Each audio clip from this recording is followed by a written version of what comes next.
Welcome to Nasdaq Trade Talks. I'm Jill Malandrino, Global Markets Reporter at Nasdaq, back with our annual Singapore Fintech Festival coverage. Organized by the Monetary Authority of Singapore, the Singapore Fintech Fest is on its 6th edition, and we're proud to be a media partner for the 4th year in a row.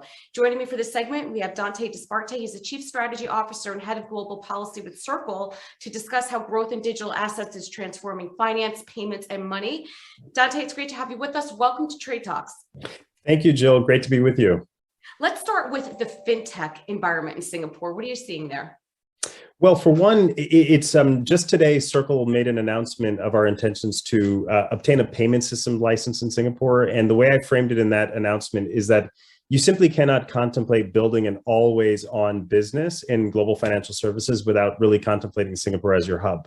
So it's a dynamic environment. Singapore Fintech Week has really captured the enthusiasm around the world and the necessity of a regulatory regime like the Singaporeans have established. Right. So Dante, what are Circle's longer term plans in Singapore then?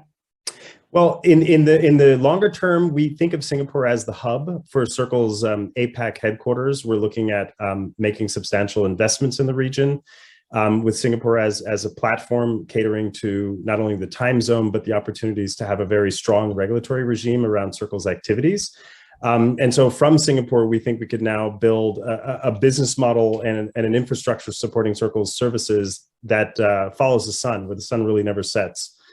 So from the US to Singapore are the two bookends of Circle's growth strategy. Right. I remember the theme last year for SFF was around the sun.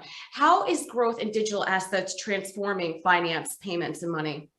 Well, when you think of it, this year, the broad digital assets market has crossed over into $3 trillion.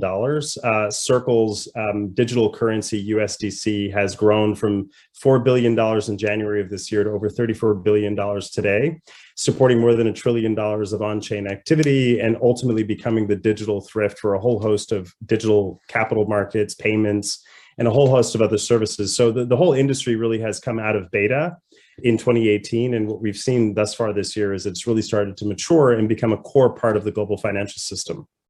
Right. And so what does fintech look like in 5 years? I know the theme this year is Web 3.0. Could that possibly be a mainstream reality as we look out the next 5 years? Well, as I've always said, I think if you think about how the internet changed the world, when we stopped talking about the hardware and software that made the internet possible and it faded to the deep background, then we started to see the real transformation taking place.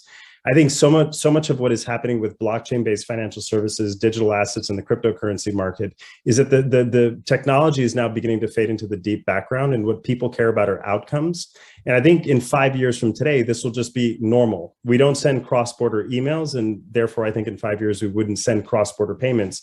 We would just send frictionless instant payments on the internet, as an example. All right.